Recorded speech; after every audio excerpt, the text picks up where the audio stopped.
Pensez-vous que je sois venu apporter la paix sur la terre?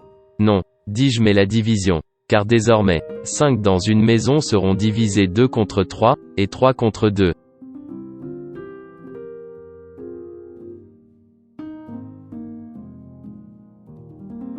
Dieu est-il séparatiste? Malachie chapitre 3 le verset 18. Et vous verrez de nouveau la différence entre le juste et le méchant. Entre celui qui sert Dieu, et celui qui ne le sert pas. Psaume chapitre 1er le verset 6. Car l'Éternel connaît la voie de juste, et la voie de pécheur mène à la ruine. Jean chapitre 4 le verset 23. Mais l'heure vient, et elle est déjà venue, où les vrais adorateurs adoreront le Père en esprit et en vérité. Car ce sont là les adorateurs que le Père demande. Nous comprenons que la division dont a parlé Jésus-Christ c'était juste un code. Il convenait que l'Esprit Saint vienne nous en expliquer. Jésus-Christ parlait simplement de la différence entre ceux qui lui servent de vrai et en esprit, avec ceux qui ne le font pas.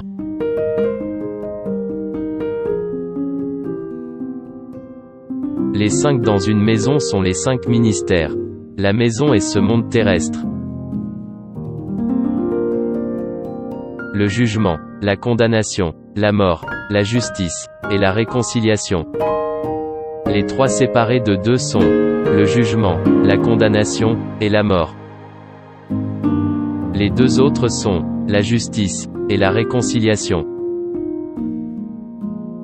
Les 3 ministères sont basés sur la loi mosaïque, actuellement en application dans le judaïsme. Le prophète Moïse a utilisé ces 3 ministères durant tout son apostolat. Et les prophètes s'en avaient servi jusqu'à Zacharie, le père biologique de Jean-Baptiste. On remarque en cette époque, les gens se servaient que du jugement, de la condamnation et la mort. Si vous péchez, vous êtes jugé, condamné, et puis mort.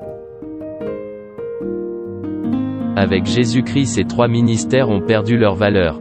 Le Christ s'est basé sur la justice et la réconciliation. Avant de condamner autrui, on doit d'abord enlever la paille qui est sur notre propre œil. Nous ne pouvons pas juger, pour que nous ne soyons point jugés au retour.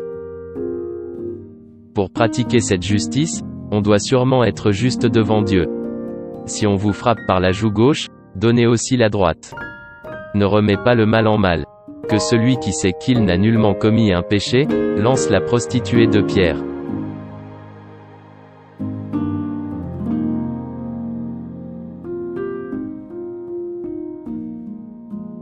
Jésus-Christ nous initie à la réconciliation par pardonner les autres, pour que nous soyons aussi pardonnés au retour. D'aimer son frère comme on s'aime, de s'aimer les uns et les autres. Ces 2 ministères Jésus-Christ en a regroupé dans l'amour de Dieu et l'amour du prochain. Il est bien évident de comprendre que la dite division était codée. Or en réalité c'était simplement la différence entre les vrais adorateurs et les faux. 2 contre 3, et 3 contre 2 dans une maison s'est produit durant la vie de Jésus-Christ sur la terre. On voit que les principaux sacrificateurs, les scribes et tous les hommes qui l'ont combattu, se référaient toujours à la loi mosaïque pour juger, condamner et mettre à la mort. Mais une chose, on constate que même à la croix Jésus-Christ a suggéré le pardon de leurs péchés. Ils ne savaient pas ce qu'ils faisaient.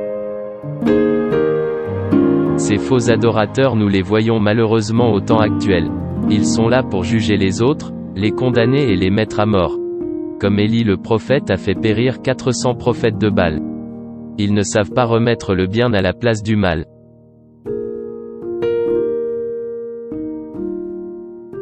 Soyons par contre les vrais adorateurs dont cherche notre Père, le Dieu Tout-Puissant. Il nous demande de pratiquer la justice et d'avoir l'amour de nos semblables. C'est ça la réconciliation. Aimons-nous les uns et les autres, car il n'y a aucun jugement, Aucune condamnation ou tuerie dans l'amour. Plutôt, la vraie justice. Ainsi la réconciliation. N'oublions pas également que l'amour ne soupçonne pas le mal en toutes ses formes. Amen. Si vous avez trouvé cette parole édifiante, aimez la chaîne, activez la cloche de notification. Au prochain numéro, au revoir.